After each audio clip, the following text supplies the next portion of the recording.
A very good evening, a warm welcome to Dan Really Likes Wine, brought to you by Norman Goodfellows and brought to you at what is almost the end of October, which means we are technically just hours away from November, which means the Christmas season is just about upon us. Now, if you are numerous retailers in South Africa, it's been Christmas for about 4 months now. I think I heard my first Boney M at a local supermarket over the weekend. There have been Christmas stockings and advent calendars and other Christmas paraphernalia littering the shelves for a few weeks now. And it means we are full swing into the build up to the festive season, or as it's known so colloquially in South Africa, the festive, which is, it's about 8 weeks till Christmas, 9 weeks to Christmas, not long at all to go, which when you're me, it means two things: stocking up for Christmas and making sure that the Christmas cellar is ready for the family assault, and then also working out what to get people for Christmas. And over the course of the next 8 or 9 weeks, we'll be tapping into a few options, speaking to a few people on some Christmas ideas and Christmas thoughts. But it's a good time to start getting ready because it does sneak up on us rather quickly. And one of the things that I would highly recommend from a purely neutral and objective perspective is the Dan Really Likes Wine selection. Wine that I spend a great deal of time chatting to different winemakers and producers and distributors about, to create a monthly box of white and a monthly box of red that just offers something for me a little different, a varietal you maybe haven't seen so often, a vintage that may be long gone in terms of usual accessibility, a winemaker who you either never heard of before or have heard of, but certainly just cannot get access to the wine of. And so it gives me the opportunity through these boxes to tell some cool stories and to give some interesting wine. Well, now latest boxes of Norman Goodfellows are now out. So today, the opportunity to catch up with 3 of the producers who sit in the latest offerings. Really cool winemakers, all 3 of them.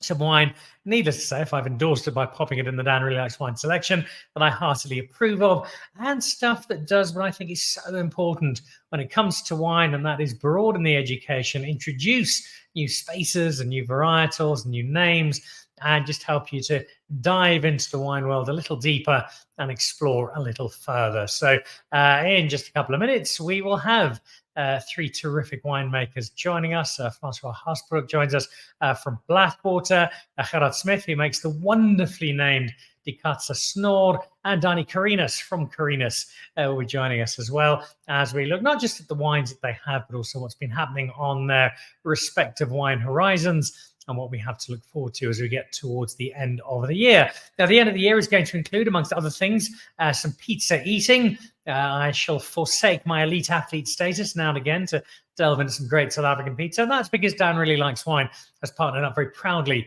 with the team at Porcupine Ridge for the annual Pizzeria Challenge to find out who South Africa thinks is the greatest pizza producer of them all. And you need to be voting at votepizza.wine. Choose your favorite dispenser of pizza. One of these arguments where everyone has an answer and no 2 answers are the same.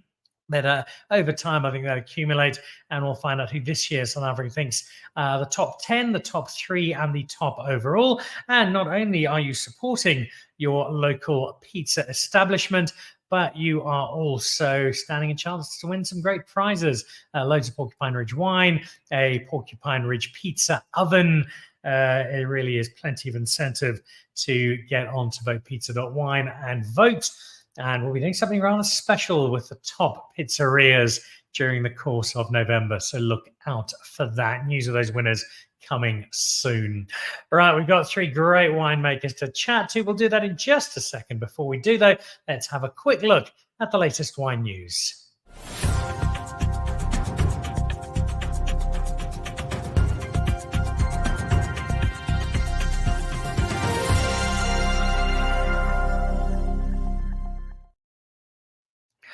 Well, this was the weekend. This was Royal Johannesburg, and this was the very first Noble Roots Wine Festival. I managed to sneak in a quick photo. Most of the time was spent talking to wine producers and talking to producers. Some of them weren't even there. They just come along to have a look and see what it was all about.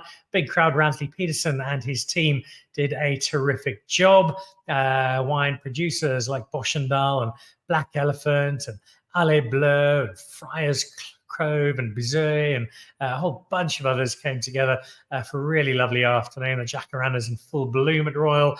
The kitchen did a very brisk trade out of the Old Oak, and that was a terrific day. So well done to Ransley and his team. That was the first one.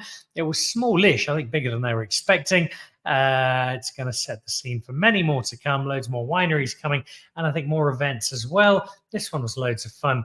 Expect to see plenty more at the Old Oak at Royal Johannesburg. Now, this was a little earlier on today, the chance to catch up with Team Vessels.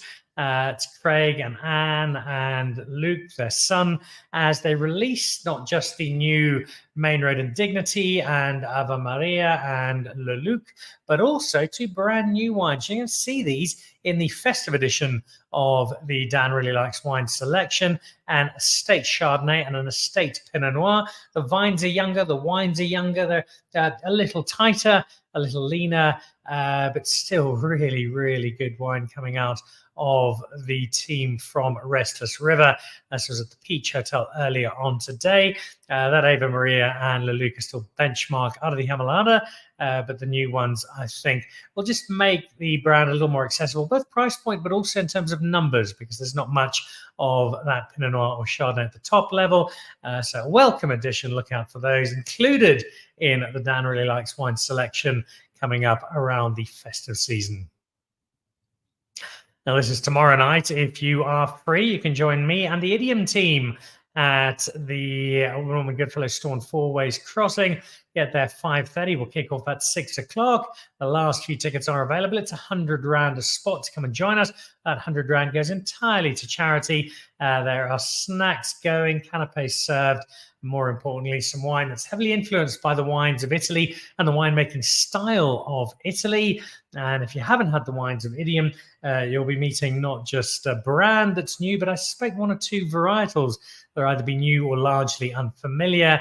Terrific wine. Love the bottles. They're always tall and slim and elegant, much like myself. And we'll have those tomorrow with the Idiom team. 5:30 for 6 tickets available. The last few at ngf.co.za. And then starting on Wednesday, the wine world has descended upon Johannesburg, and furiously so. It is Standard Bank WineX, Michael Fridjon and his team. I had lunch with Michael today. They're looking really good for not just a big and healthy crowd, but more importantly, terrific wine. The winemakers really do pull out all the stops for WineX. And I think Michael and his crew are going to deliver, again, yet another wonderful, wonderful occasion. There are still a few tickets left, says Michael. So Thursday and Friday are your availability. Get along. But remember, when you do, go and look for something new, something different. The temptation is always to find those old favorites, and understandably so. But try and find the varietals and the producers that you don't know so well, and walk away with not just a lot more wine knowledge, but also the wine itself, because Norman Goodfellows will be providing the delivery service, and within 7 days of that wine arriving, your chance to have it arrive on your doorstep and celebrate what you've discovered at WineX. So really good few days in store. That is later this week. Standard Bank WineX with Michael Fridjon. Okay, well, let's jump into the show and our collection of winemakers who've all contributed to the current edition of the Dan Really Likes Wine selection. This is kind of if ever as a kid you played Football Manager, or if you are a fantasy footballer, or you like playing Super Brew, where you get to collect your favorites and bring them all together. It's kind of what I do with this. I get some of my favorite wine producers' favorite wines and pull them together, hopefully for your benefit and for your sense of discovery. So let's meet our very special guests for today. Danie Carinus from Carinus joins us on the show. Gerhard joins us from Snor, and Francois from Blackwater Wines. Guys, great to have you all. Welcome.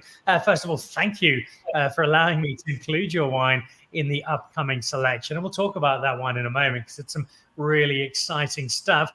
First, though, it gives me the opportunity to reconnect with you, Danie, on the show. I think the last time we chatted was about Colombar and the rise of Colombar. Colombar was looking pretty exciting when we spoke to you then. How have things gone since then? Have you persuaded more South Africans that Colombar is a wine they should invest some time and money in? Sure, yeah. Thanks, Dan. Thanks for having me. And hello to everyone. Yeah, Colombar, I think it's like I might have mentioned the previous time, is that I think there's certainly a place for it, and I think that space is getting bigger, especially now that folks see that we need to work with the varieties that actually have proven themselves to work in our drier, warmer, windier conditions, as we are seeing. Well, it's ironic that I say that now. There's already wondering where all this new water is going to flow to now. But yeah, I think there's a lot of excitement around it, and I think there's a flavor profile there that can maybe coerce some folks to change from other varieties that I think we might have messed up a bit in these past few years. If you're looking for acidity, but you're looking for a super diverse and more interesting flavor profile, I think Colombard is your go-to. And I always joke that I say that's kind of Colombard is our gateway drug to Chenin Blanc, genetically from the same family group. And yeah, so I think it just works. And I think we need to honor this variety that's been such a massive part of our grape growing history. And obviously, that's myself and Yichu's thing, that we are predominantly firstly we're farmers, and we see all these varieties that us and our dads, our granddads, even the folks before them worked with, and Colombard has always been there. And I think it surely needs a place. Whether it's going to reach the heights of our other fancy whites, I'm not sure, but I definitely think it needs a mention and a ice bucket. The relevance to Chenin is an important one for the history of both Colombard and Chenin. We don't have to go back too long, where Colombard and Chenin were either used for brandy, which was the majority stake, or for the kind of white wine that gave you a 4-day headache and made you swear you would never drink ever again. Happily, that's changed a lot for both of those grapes, especially for people who missed that show we did on Colombard. It was a great deal of fun chatting to you about it. Is there still a misperception, do you think, on Colombard and its true status, or are more and more people understanding that when in the right hands, such as yours, Colombard does have the grand potential to be a premium white wine? Yeah, thanks, Dan. I'm a bit of a minimum intervention winemaker, in the sense that I don't do a lot of winemaking. We team up with some of the top winemakers to facilitate our vineyards into a bottle. And in the case of the Colombard, Lucas van Locherenberg, might have heard of him somewhere, but he does a great job with really kind of portraying. And yeah, I know this sounds like a cliche, but I think where our Colombard is from the Rooidraaie farm in the Swartland, there's the hero there is the soil, and there's that beautiful salinity that we get with that wine. So there's this amazing interest and concentration and energy in that wine that people just seem to like. You pour them a glass before you tell them what it is, and then later on the conversation goes around to, you've had much more Colombard than you probably know of, but you had it with a full cream Coke before. So it's I think the perception is definitely changing, and yeah, it's amazing to see at wine shows how people come back for the Colombard, and especially internationally as well. There's lots of interest surrounding Colombard, and it's not necessarily looking for the next big thing, because I think unfortunately that's a typically South African thing, that we are always trying to see what's going to be the next thing. I just think it's a thing that needs to be noticed in South Africa, and I'm pleased to say that it is being noticed more and more as being a quality white, and not just a base wine for brandy or a blending component. It's great that is on the app, and I'm very happy to see that. It's not the Colombard that we have with the selection. It is, in fact, the Chenin. We'll come back to that Chenin in a moment. Much like Colombard's rise, so Cinsault is on the rise, and that is our wine we have with Die Katze Snor. But before we talk about the actual wine, let's talk about the name, Gerhard, because it is such a cool name. It's impossible to miss. There has to be a story about it. Tell us about your cat and the moustache. Yeah, so thanks for having me, Dan. The cut actually comes quite a while away. So the cut is named after my grandfather on my dad's side. He was Opa Cut, and he was like a 6'4" with a proper mustache.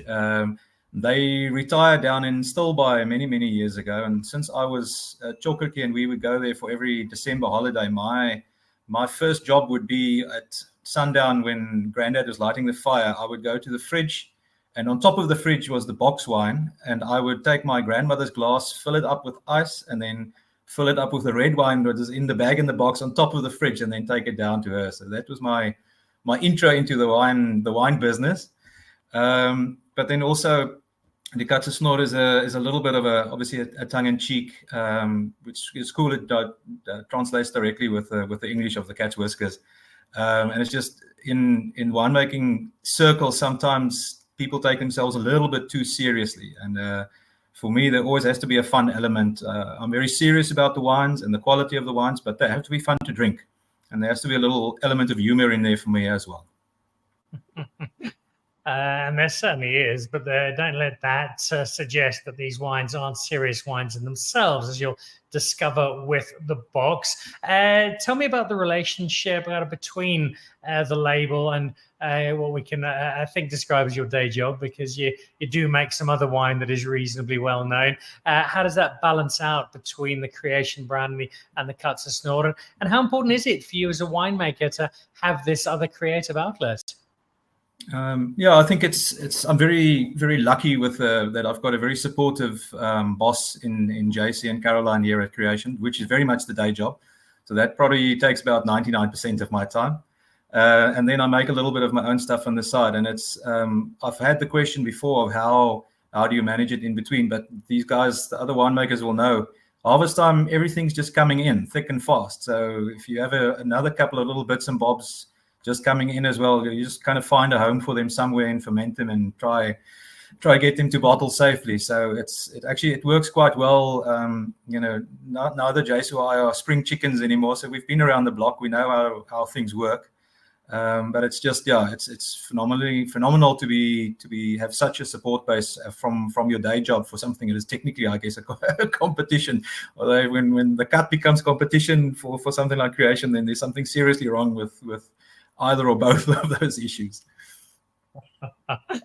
I think those who've drunk both wines would agree that they sit alongside each other really nicely. And it is something that it takes people a little while to get their heads around. Well, hang on, you're making a rival wine while working for the person who pays you to make their wine. But I think once you understand the symbiosis of these two, you understand that actually it's a really strong relationship. I think Creation benefit from having your creative juices milked just a little later.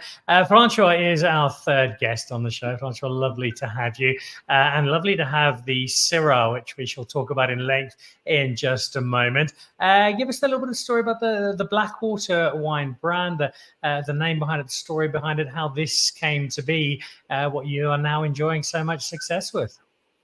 Thanks, Dan. Thanks for having us.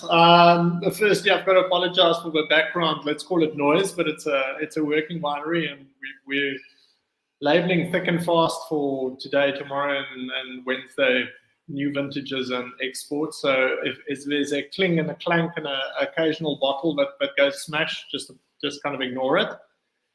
In terms of our own brand, I studied at Stellenbosch, and way back then, I always knew in the back of my mind I wanted to do something of my own. It's kind of an artistic outlet, and I don't think it's that much different to Gerhard's situation of you accept the reality that you're more than happy to and to work for somebody else for a salary as well and really live out your passion for winemaking. But there's always that little bit of a niggle at the back of you just want that little bit of an outlet that kind of do something on our own terms, 100%, right or wrongly, and very often wrongly. So that stuck with me, gone through the motions, worked overseas, came back, did my stint as an employed winemaker, and then in the late, let's call it 2000s, decided I'm gonna do this. Set up Blackwater. I mean, my surname does not lend itself to great marketing and sales. unless I want to go sell everything in the Benelux. Francois has already been trademarked by our esteemed colleague Francois under Vin de Francois. So that wasn't an option either. And the Blackwater name came up from, I love mountains. Hiking and being in rocky kind of mountains is my happy space. I know a lot of the winemakers are permanent surfers. I'm not one of those. So the more rocky it is, the more happy I get. And I just reverted back to my happy space. So hiking in the Jonkershoek Valley, and I'm like stuck for having a brand kind of name that resonates with me and what I believe in.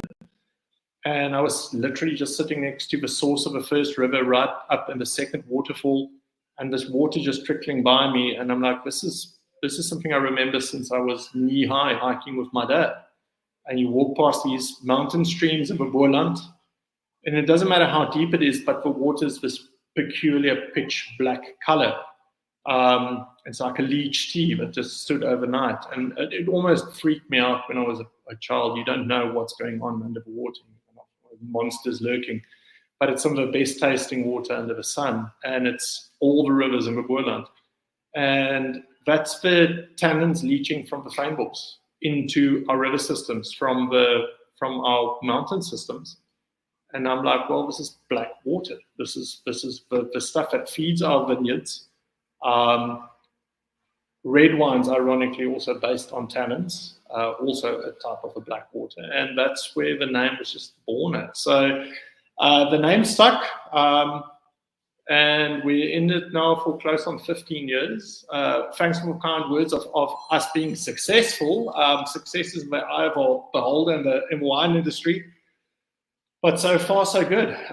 We enjoy making small batches of wines that come from mostly peculiar outlying vineyards. We're not solely based on just focusing on a single varietal or a single area. So we've got everything coming in from Piketberg through to Robertson and anything in between. As long as the vineyards kind of capture my imagination for whatever reason, and it's mostly based on where it's planted, being at rocky soils or not, then we'll take a dabble at it. In terms of the Syrah, it's one of the varietals that I've just grew to appreciate over the years, both as my role as an employed winemaker, but also back in the day working for a guy like Neil Ellis. And you just get to know the versatility of a varietal of Syrah. I refer to it as Syrah because that's the style we make, but Syrah, Shiraz, interchangeable, whichever way you want to refer to it. And the Caltelis Syrah that we're dealing with now has been Swartland-based for the most years, and in the last couple of years we've made a transition to a new vineyard site out in the Breedekloof Valley. But again, the decision was based on how rocky the swells are, and majority schist and shale swells. Yeah. You mentioned Neil Ellis there. He's one of a number. Tell me very quickly about the influence on your career, both as a winemaker, but also just as a person. The guy by the name of Kevin Arnold. Yeah, I mean, Kevin, he's a living legend. I mean, there's very few parts of the industry that he has not somehow had an effect on. I mean, I completely fell into the job at Waterford. I randomly applied for it by word of mouth. I was in New Zealand at that stage, basically dead set, just coming back to South Africa to sort out my paperwork, get on the plane again, and then fly back, because I had an offer on that side to become an assistant winemaker. And I was like, well, I'll just go back there and I'll probably immigrate. And I just got the random phone call saying, listen, we'd like to have an interview.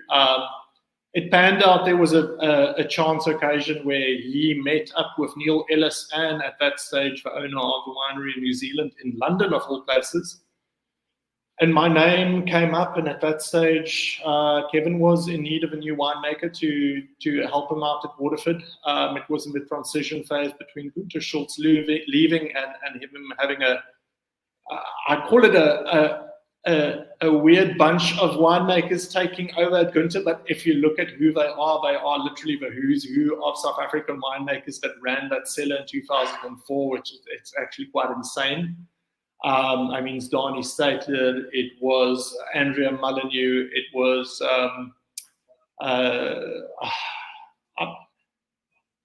I'm going to get to the other names as well, but this is like 4 or 5 of them just running that cell, and it was pretty insane to chat about it 15 or 20 years later of seeing who ran it, and I just fell into the job. I mean, Kevin, except for being a stalwart at Delheim with their Grand Classique wine, and then obviously setting the trend for a certain blend with the Rist and Freda brand. I mean, he was one of the founders of the CWG. So the guy really, I mean, he talked the talk and he walked the walk. And me walking into that job at that stage, 24 years old, completely out of your depth. Like, completely out of your depth. You are chewing at the bit and just hoping that you figure it out and fake it till you make it kind of situation. And you walk in and he gives you the set of keys and he says, well, that's your cellar now. And you're like, okay, it's a sense of trust and responsibility that kind of puts you on the block. But you've also had that brain's trust that he has of any time the doors open, you sit around a table and you have a frank discussion, you taste through wine. So, I mean, the decade I spent there, absolutely invaluable. It was a MBA on an MBA type of situation, and I would not have it any other way. It was an amazing decade of my life to work with him. I'll never say I worked under him because he was always next to you and saying, okay, what's your vision? This is the company's vision. How are we going to achieve it? And we figured it out together. So, I mean, I can't sing his praises higher. The guy's got an exceptionally sharp nose, annoyingly so. So you also can't get stuff by him that you know is slightly dodgy because he'll pick it up. But that just kind of drives you to do better. So, and he's busy with his own project now as well. And yeah, from the sidelines, I'm eager to see what his next chapter is on great chapters already. Yeah. And of many is Francois, who has learnt so much from the great Kevin Arnold. He has been a terrific mentor. You have one, Gerhard, in the form of JC, and you've already mentioned him and the role that he plays. He makes 1 or 2 rather decent Pinot Noirs with you by his side. How has that influenced the wine that we find in our selection, the Katze Snor Pinot Noir? I think I guess the main difference between the creation and my stuff is I started with that Pinot in 2014 when I was still employed at a different winery down the valley. And I've always sourced the grapes from that block. So I've kind of, and that was the first wine I did with the Katze Snor was the Pinot Noir. And I've kind of grown with the style of what the block produced back when it was super young, and now it's obviously about 12, 13 years later, and how the wines evolved over that time with the vineyard age. I think that's a big thing for me. That's quite a differential between my little wine and then what we do at creation. And obviously at the creation side, we have a few more toys to play with, although our approach is very hands-off. When I joined creation, 7 years ago almost, it was very interesting that we were moving, and I think both of us still studied, or we grew up with, there's certain ways to do things, there's certain additions you need to do, there's protocols you need to follow. And the older we're getting and the longer we're in the game, the more it's about the farming. So we actually have a very hands-off approach on the wines. A big difference is that mine is very, very small in volume. I have one little tank. A very my little tank, as they used to say in Alo. And so the fermentation dynamic and everything else is quite different in my little tank than compared to the things that we're doing at creation, where you've got a bit more volume to play with, and you've got blending options and things like that. With the cut, you've got one shot, and the good thing on the volumes that I do is if it is a stuff up, you can pretty much drink it all yourself if you have to. So there's a backup in that one. But I think the even though it's all still, it's the vineyard that I'm working on is adjacent to one of our creation blocks. but the soils are just slightly different, and certainly the flavor profile is a little bit different to what we get on the creation side. We tend to get quite structured Pinot Noirs, more masculine in style. Where the block that I use normally has quite a fruit-driven style. So I've always been trying to build extra texture and depth into the wine with various little techniques that you can use just to try and make the wine not just a fruit bomb. And that's kind of evolved. And what I've also seen now that the vineyards are older, you can step back a little bit in terms of what you're trying to do. I always hesitate to use the Burgundy comparison because I think the Amolinado has moved past that and you're definitely making wines on your own terms. But if I use an element of the Burgundian hierarchy of Grand Cru and Premier Cru and Village, often you'll find a bottle of what is categorized as Village, which is absolutely wonderful. It's a delight to drink, and it's a lot more delightful on your bank balance. And I kind of see this fitting into a similar space where it's still really good quality wine, and it's going to be a wonderful discovery for anyone who comes across it, particularly if they've got the upcoming selection. But it's not wine that's brutally expensive, and it's wine that's made for me in a wonderfully engaged and approachable manner. Yeah, the price thing on Burgundy is a very bad place to go to if you're looking at budgets. And I was actually thinking about it today that I kind of feel that I've got an international. My palate likes good international wines, but I very much have a very domestic budget to work with. But I think the Pinot Noirs that we produce in the valley are. I think all of the serious producers will agree that I think on the best what we're producing at the moment, we're probably on a sort of Premier Cru level. We're not Grand Cru yet, and we will have to wait for vine age to really get there. And I wouldn't necessarily put mine quite on that level yet. But when it comes to the amount of zeros after the bottle, I've always had a bit of a bugbear against super overpriced wine for the sake of it. And I've always loved the idea that wine the quality should be there, it should be approachable, and it should be affordable. And I'm quite happy to think that my Pinot fits the bill there. It does indeed, and you will discover this if you get hold of it in the selection, or just anyway picking some up in due course. That is part of the red selection, and it features amongst others a Syrah we're going to chat about in just a moment. There's a really nice red blend, a Cab Franc-led blend from the Windshaws that is coming up in the current selection. There's also a Catherine Marshall Pinot Noir. There's a Cabernet Franc from the Garagiste, just some really interesting wine. And there's a great selection of whites coming up, including a Swartland Chenin Blanc. And if South Africa is the spiritual home now of Chenin Blanc, then it's hard to think of too many places beyond the Swartland where Chenin has been captured with its true majesty, which takes us rather nicely back to Team Carinus. Tell us a little bit about this Chenin Blanc and what for you, Danie, really makes it stand out.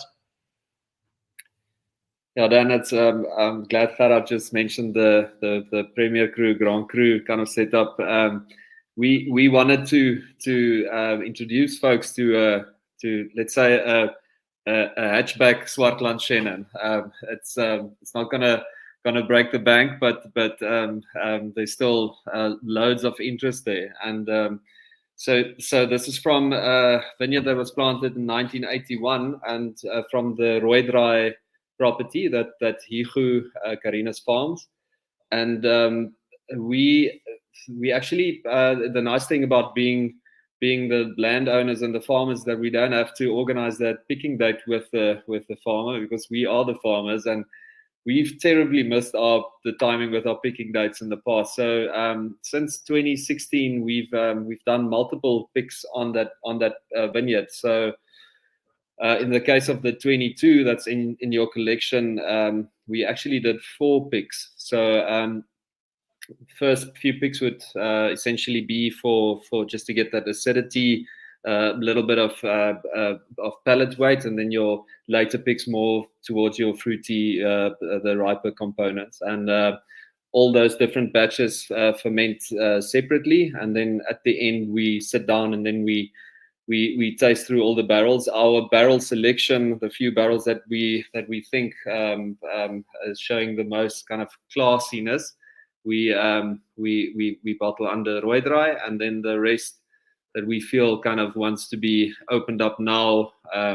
Let's say it's the Carinus Shannon is the break dancer to the Rooidry's ballet dancer. So open it up a bit earlier and don't feel guilty if you open another bottle. But super proud of it, and it's amazing to see two totally different style wines from the same vineyard, just with the components of those different picking dates. You mentioned breakdancing. I struggle not to picture an Australian breakdancer whose name I won't mention at the Olympics in Paris. This will certainly be of a higher quality. People are getting their hands on this. So you discover the wine, you want to share it. Well, share it up to a point. But you also want to discover it in the best possible way.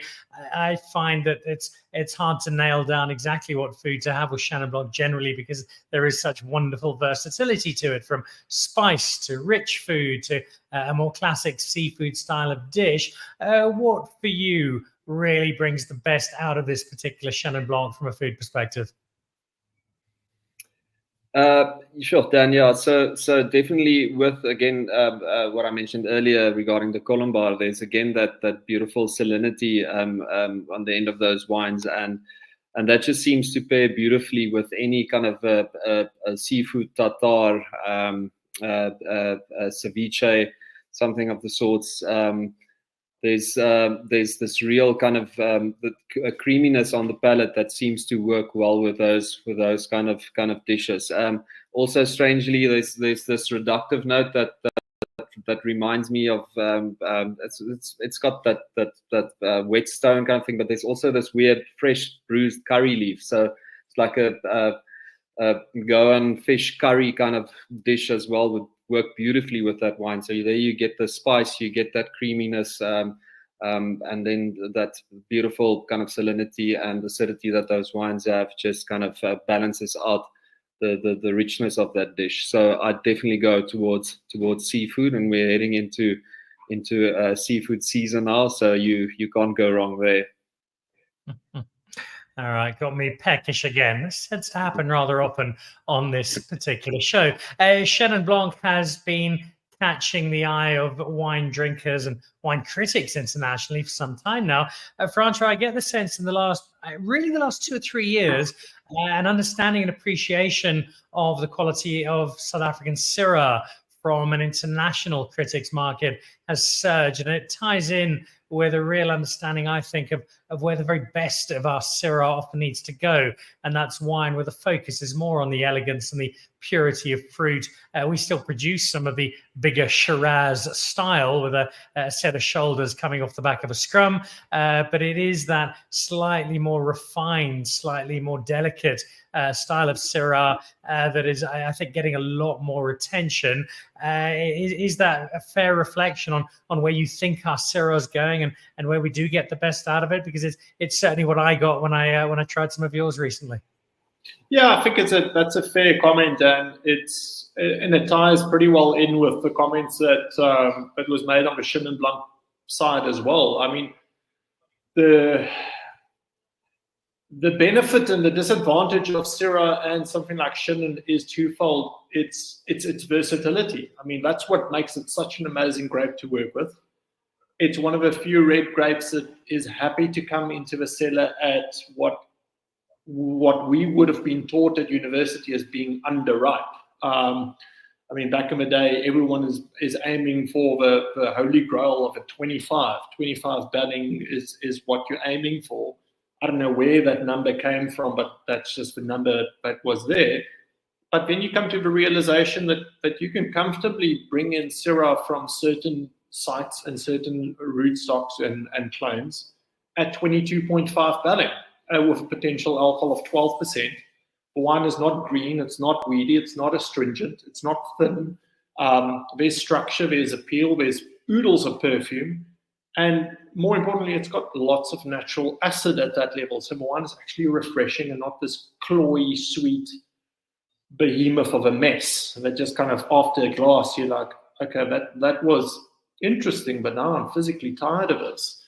And then it can go the gamut straight through to, you can go pick it at 28 or 29 barrel. You can pick it at borderline port conditions and still make a wine that's appealing to a certain profile of drinker. And I mean, I don't want to pigeonhole Syrah versus Shiraz, but I'm very kind of outspoken to the fact that I think Syrah is more on the drier tannin, higher acidity, focused more on, let's call it the earthy tones, crushed rock, spices, blood, that type of notes, where Shiraz is much more about opulence and richness and fullness and sweetness, but not necessarily sugar sweetness. It's not that there's a stuck ferment and there's sugar left, but there's glycerol and the alcohol, and the combination of those two usually comes over as a supple, kind of syrupy kind of vibe. To answer your question, am I going to hang my hat and definitively say which version is the best? I think I've made bigger mistakes in my life and tried to do that.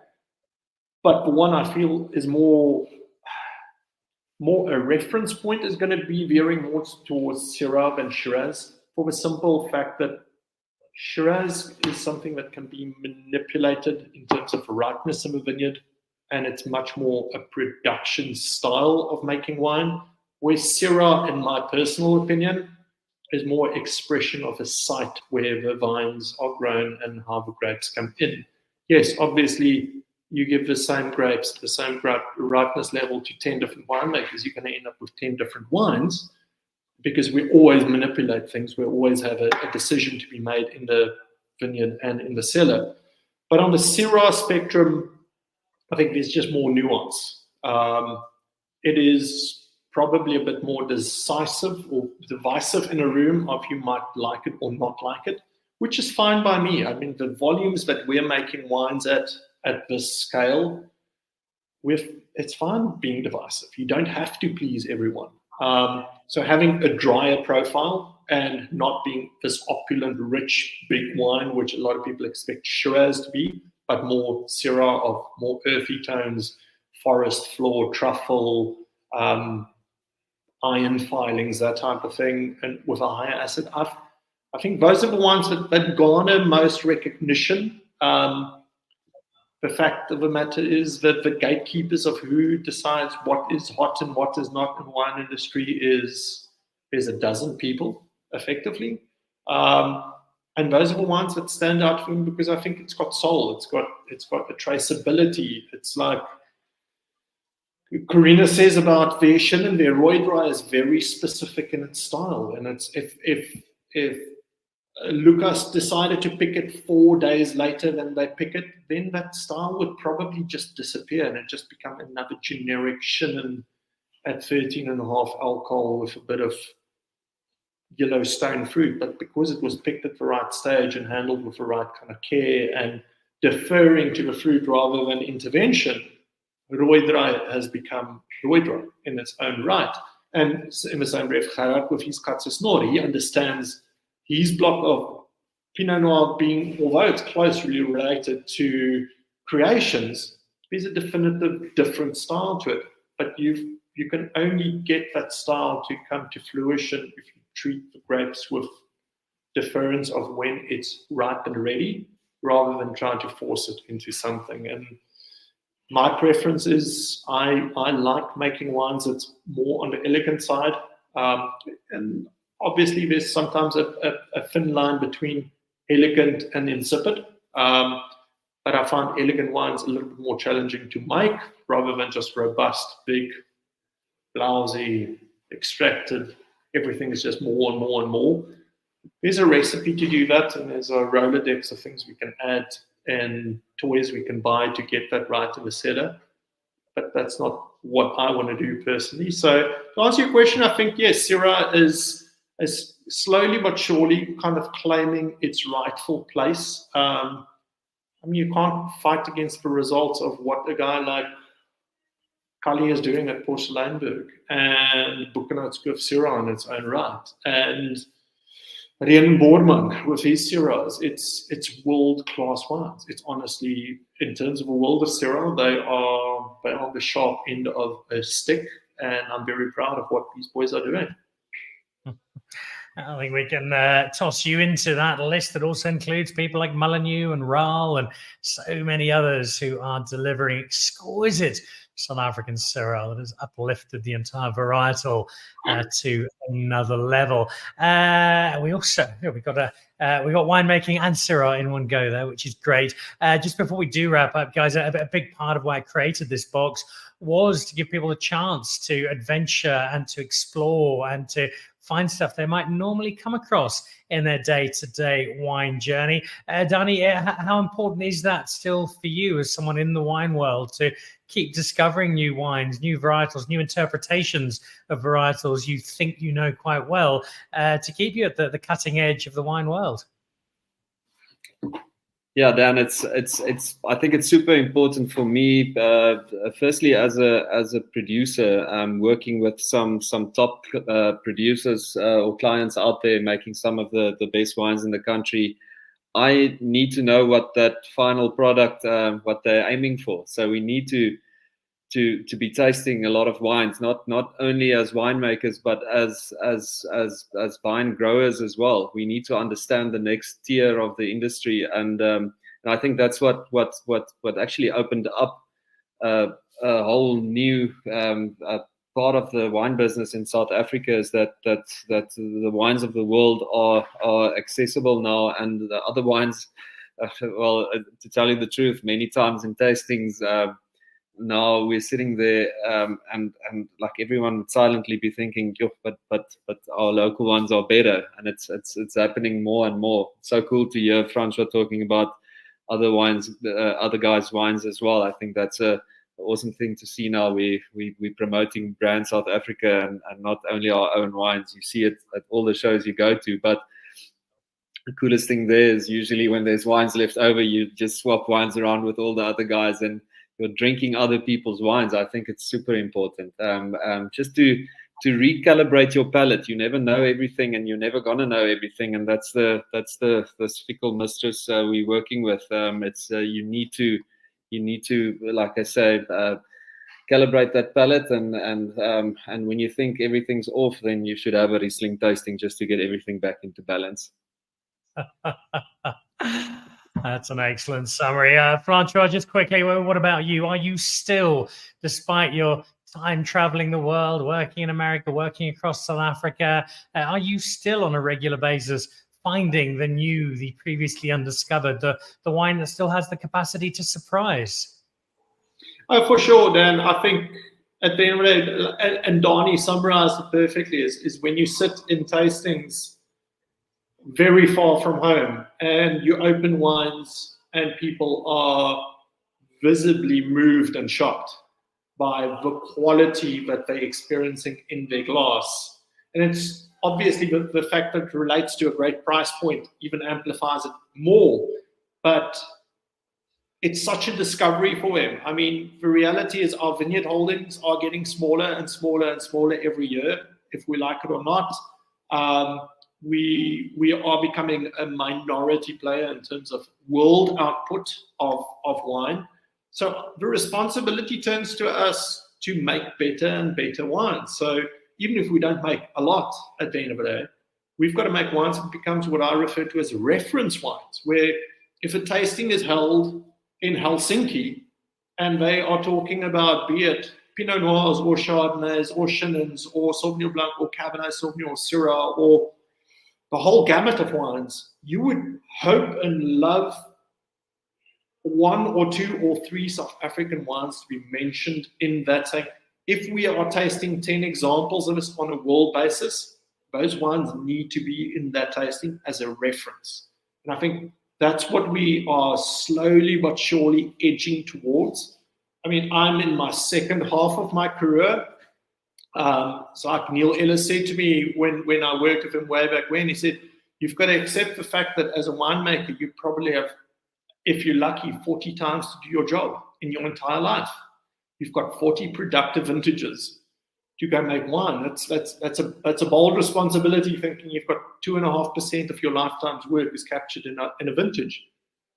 But more responsibility is, how are we going to hand this over to the next generation of saying, we've done our work in the vineyard, and I think that's what guys like Danie and his brother and everyone's doing in the vineyards is making, and his cousins are doing in the vineyards, are saying we're proactively taking out what needs to be taken out, replanting what needs to be replanted, working with new clones, and fine-tuning that quiver, which is the single most important part of this process, although us winemakers want people to believe we are, which we're not.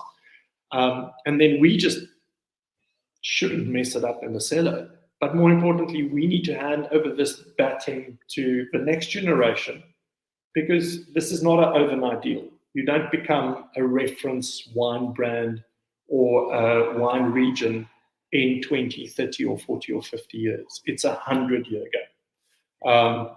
And I think we're in an exciting part where the groundwork has been laid for us, and we just need to make sure that we hand over a hot commodity to the next generation of saying, okay, we don't make a lot of it, but what we do make is regarded as up there. I think at the moment we're hovering around about 75% of our potential.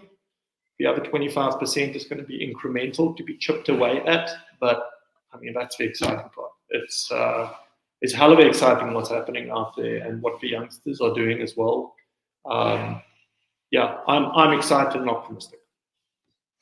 Well, if we've already reached 75% of the wine is the quality it's currently at, those next 25 are going to take us into some extraordinary territory. Just to wrap up, I'm looking at a number of winemakers. RB Bissler is a good example of late, having spent a lot of time doing what you're doing now, having the two concurrent labels, and now deciding that it's time to focus on the Bissler label. Is there an ambition that Die Katse Snor one day becomes something in that space, or for now is that balancing between the 99% of creation and the 31% of Die Katse Snor, which I think I got the maths right, allows you to keep happy and fulfilled? Yeah, I think I might be a little bit different to some of the other guys that kind of go their own way and get that itchy feeling and stuff. I've always been very comfortable working for somebody that didn't come from a farming background, or I grew up in the suburbs of Bellville. So it's like there was never a wine farm with my name on it if I just stuck around long enough. So I've made my peace that I will work probably for somebody, and I must say working at creation is it's something I really enjoy. We really box for the highest quality.